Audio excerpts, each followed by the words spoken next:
In today's session, we are capturing the updates which is about extension of timelines or meeting certain compliances where based on the previous jurisprudence where Supreme Court has extended the timelines. I mean the period of limitation under the general law as well as the special law considering the COVID outbreak situation, right? So this is what we are capturing here for just a background to all here aware that because of COVID situation, there is an outbreak. Businesses is not able to concentrate on the core activities. It has impacted our lives, etc. Considering this outbreak situation, the Supreme Court has taken also so moto cognizance of this last year when the first wave has hit us, and they have extended the timelines under the general law as well as the special law, which includes our GST law as well. From indirect tax perspective, they have extended the period of limitation, which was falling between 14th of March 20, rather 15th of March 20 to the 14th of March 21.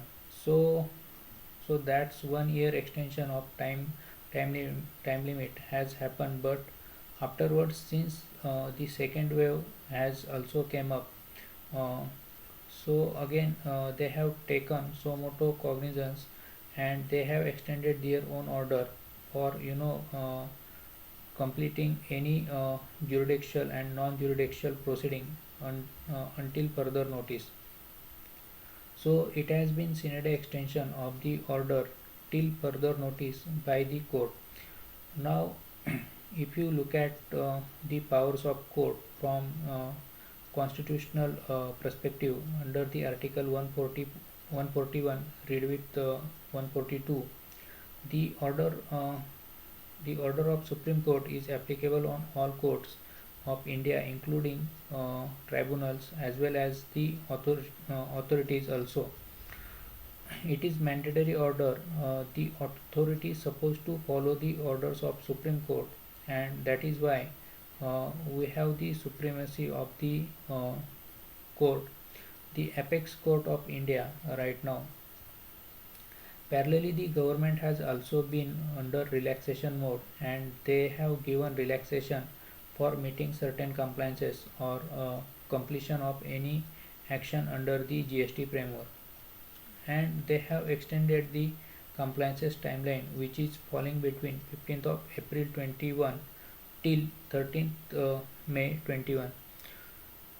So any compliances was falling under that 1.5 month that has been extended till 31st May 2021, right? And this particular extension has been applicable for carrying out any proceeding, passing any order, issuance of any notice, notifications, sanctions, approvals, etc. by any authority under the GST framework. It is also applicable for filing appeal, making any submission, making any return statement or revision, etc. But the question arises, what will be happen after 31st May when the notification is not applicable, but we have relaxation coming as per the Supreme Court order, which is applicable on all authorities. So debate has been started in the industry and the people were taking benefit of Supreme Court order because it has very wide implications and it is applicable on all the authorities, uh, and which was, I mean, government was not comfortable on that. Therefore they have issued an circular, which is recent circular, which got issued on 20th July 21 only.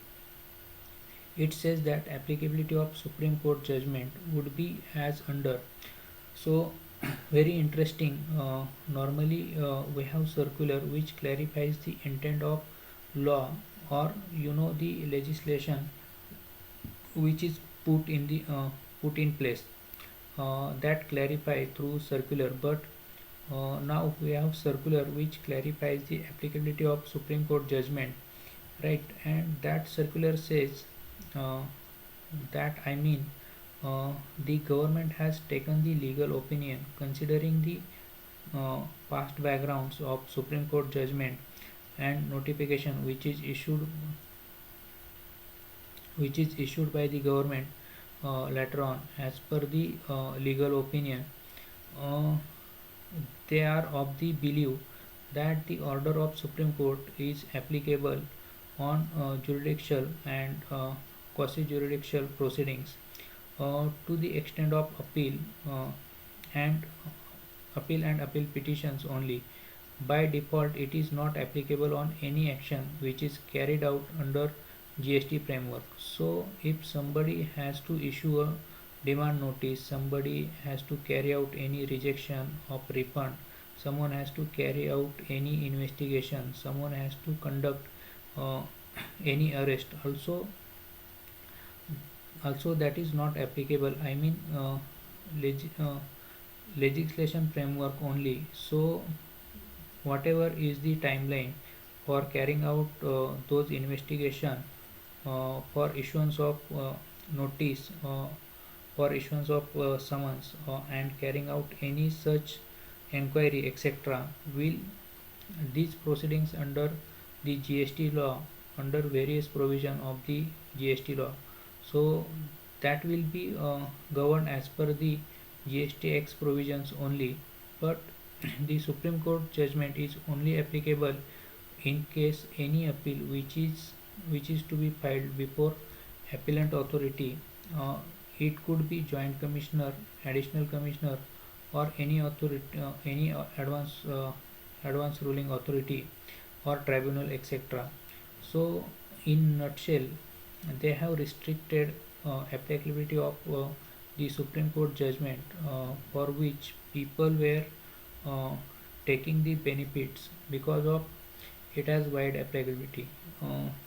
Up to my mind, this circular applicable whenever the government is clarifying the intent of the legislation, and they don't need to issue circular, rather they cannot issue a circular to clarify the applicability of judicial pronouncement given by the court. So we need to wait and watch how these things evolve, whether again the Supreme Court take up